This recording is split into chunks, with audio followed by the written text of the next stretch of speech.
Hello, leaders. Hey, this is Paul Grau, and welcome to Run to Your Leadership Challenges, the daily show that equips leaders and entrepreneurs to achieve their greatest potential.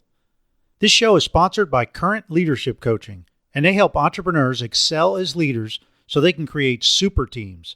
Find out more about them at currentleadershipcoaching.com. Hey, I hope you're doing great today, and all this week, we're going to be talking about conflict management skills that will surely help you have an effective conflict management program. So today, I want to discuss a skill that has had a profound impact on my ability to resolve conflict, even when things look very dim. Now, before I tell you what skill I'm talking about, I want you to think about the most recent conflict that you have either been in or have seen, and then think about where the focus of the conflict was. I mean, how did both sides feel about the main topic? Were they at opposite ends of the spectrum? Did they have similarities? Also, what was the general attitude of both parties? Were they pleasant towards each other or not? Chances are they were not very pleasant, and they were at opposite ends of the spectrum, or pretty close, on whatever issue they were in conflict over.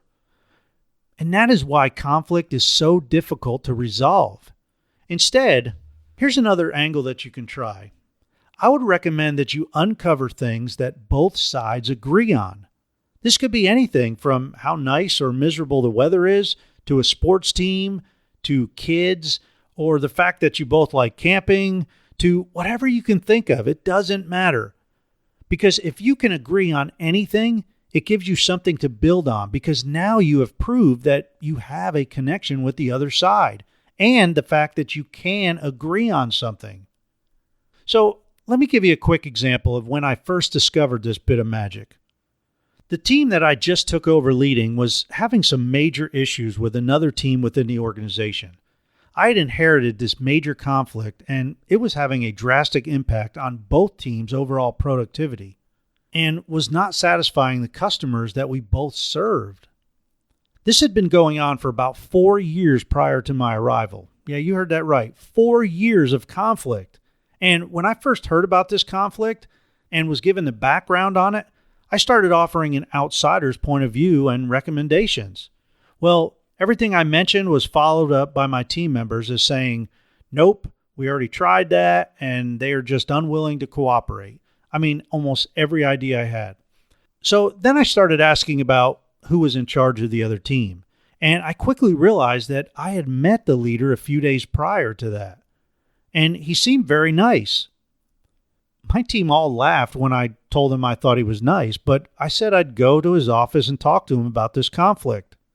Much to their demise, I made an appointment with him, and before I went to see him, I made a few phone calls to some other leaders that I knew to ask about this other leader that my team was having conflict with. One thing I asked other leaders was if they knew any of his hobbies, and a few told me that he loved fishing. So when I arrived for this appointment with him, I walked into his office and immediately saw he was kind of in a defensive posture. I mean, he was very standoffish. He kind of shook my hand, but he was very rigid and stiff, because I guess now he knew that I was the enemy. I also saw some photos on the wall of him with some big fish. I mean, saltwater fish. And that is where I started the conversation. I admired his photos, and I asked him a few questions and shared my love of fishing with him. Well, before long, we sat down and talked about fish stories for about an hour before we even mentioned anything about the conflict that we had. You see, we had a mutual passion for fishing, and we connected. When we started talking about the ongoing conflict, he immediately jumped in and said, I think it's about time we resolve this mess. It's gone on long enough. And I'll tell you, it was amazing. And we had it all worked out where both sides were totally satisfied within a couple weeks. And it all started because we agreed on something. We connected on a human level. And we saw that we could get along.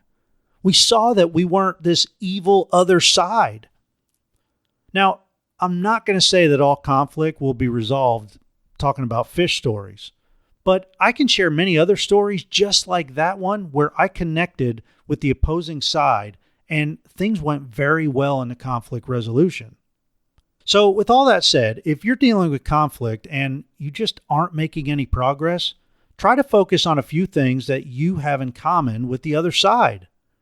Have a conversation about that, and then proceed in the discussion about the conflict. Chances are you'll begin to see the other side in a much different light, as they will you. Hey, if you or anyone on your team struggles with conflict management skills, we've got you covered. We have released a free 5-part video training series called How to Start Creating Super Teams. And all this week, we'll be having live training calls to take you deeper into each video's topic. And we'll even include some Q&A time. This free 5-part video series will also have a group coaching call, and when you show up for the live calls, you'll be entered into a drawing to win disc assessments and even some free coaching hours with myself or my wife, Jen. If you're interested in signing up, please visit currentleadershipcoaching.com/superteamsregistration. And you can find a direct link to that page in today's show notes. Hey, as always, man, we greatly appreciate you for listening. I hope you have a great rest of your day, and until tomorrow, run to your challenges.